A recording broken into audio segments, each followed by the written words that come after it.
चूँकि फ़ंड्स की बात है मुसद्दिक साहब, अब आपकी हुकूमत को फ़ंड्स देने हैं और पहले आपकी हुकूमत कह चुकी है कि फ़ंड्स हमारे पास नहीं हैं। बात ये है कि फ़ंड्स के लिए आपके पास सब चीज़ें मतलब सारे काम चल रहे हैं कि इलेक्शन जो है वो हुकूमत कह रही है हमारे पास पैसे नहीं हैं।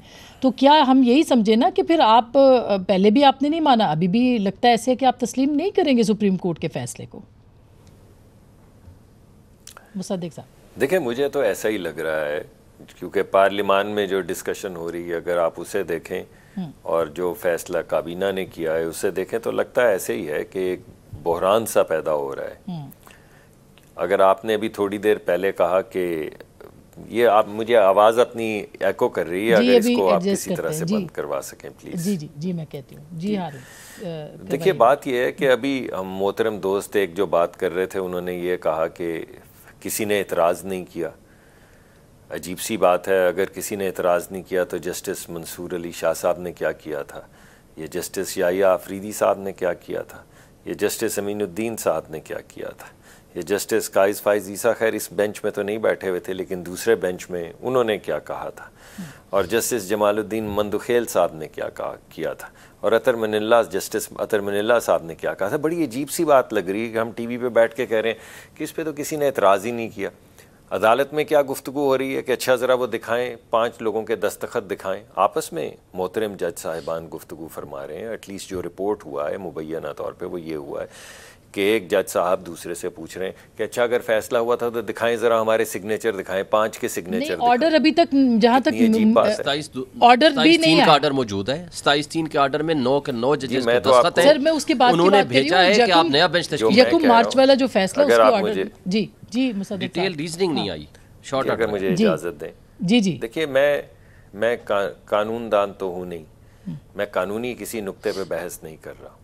मैं तो आपको वो बता रहा हूँ जो एक आम आदमी सुन रहा है कि जी एक 9 का बेंच था जी, फिर वो एक 7 का बेंच था, 7 में से 2 लोगों ने तो लिख के एतराज़ कर दिया, 2 लोगों ने रिक्यूज़ कर लिया।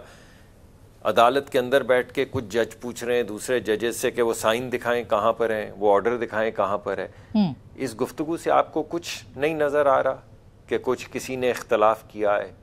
क्या इस तमाम गुफ्तगू को मद्देनज़र रखते हुए आवाम जो ये तमाम गुफ्तगू देख रहे हैं, सुन रहे हैं, वो क्या सोचें कि ये कंसेंसस है, ये एक फेयर वो है डिसीजन जिसके ऊपर तमाम वो लोग, तमाम जज मोहतरम हैं, तमाम सुप्रीम कोर्ट के जज हैं।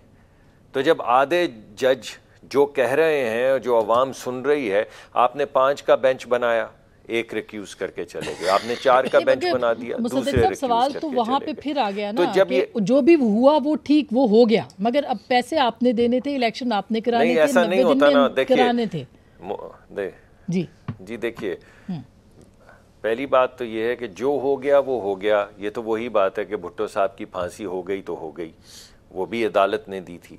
ऐसा तो नहीं होता ना। आप अगर तारीख पढ़ें तो आप ये तो नहीं कह सकते कि जो हो गया वो तो जो हो गया, वो जस्टिस मुनीर ने भी जो हो गया वो हो गया, वो कर दिया तो कर दिया। यानी आप किस किस फैसले को जब तारीख की नज़र से देखेंगे तो किस किस जगह पे आप कहेंगे कि जो हो गया सो हो गया। हो तो ये भी गया कि इतने बड़ा कोर्ट बैठा और उसने कहा कि आप अपने बेटे से पैसे ले सकते थे, मियाँ नवाज शरीफ साहब वजीर आज़म, इलेक्शन 90 डेज में नहीं होने चाहिए, से पैसे ले सकते थे लेकिन आपने नहीं लिए, मगर क्योंकि ले सकते थे तो हम आपको डिस्क्वालीफाई कर रहे हैं सारी जिंदगी के लिए ताहयात। ये भी हो चुका है। हो तो ये भी चुका है एक झेली अदालत में कि एक जज साहब ने फैसला लिखा कि आपके वकील ने एक फॉन्ट डाउनलोड किया था, वो फॉन्ट अवेलेबल था, सबने माना अवेलेबल था, लेकिन माइक्रोसॉफ्ट का हिस्सा नहीं था, उस वक्त बेटा टेस्टिंग हो रही थी, लेकिन आपने क्योंकि इस्तेमाल किया तो 7 साल या 9 साल के आए। वो सही है बात सर, तो लेकिन अब ये जो 90 दिन के अंदर इंतखाब की बात हो रही है सर, अब ये कोर्ट ये कहती है सिर्फ आप इसको बहुत सारे लोगों का ये पॉइंट ऑफ व्यू है कि आप इस शिक को आइसोलेशन में नहीं पढ़ सकते, लेकिन ये शिक तो अपनी जगह पे मौजूद है ना 90 दिन के अंदर इंतखाब की। ठीक है, जो शिक मौजूद है वो सिर्फ पंजाब के लिए तो नहीं है ना मोहतरमा, वो तो खैबर पख्तूनख्वा के लिए भी। खैबर पख्तूनख्वा क्या स्वीडन का हिस्सा है या फिनलैंड में है?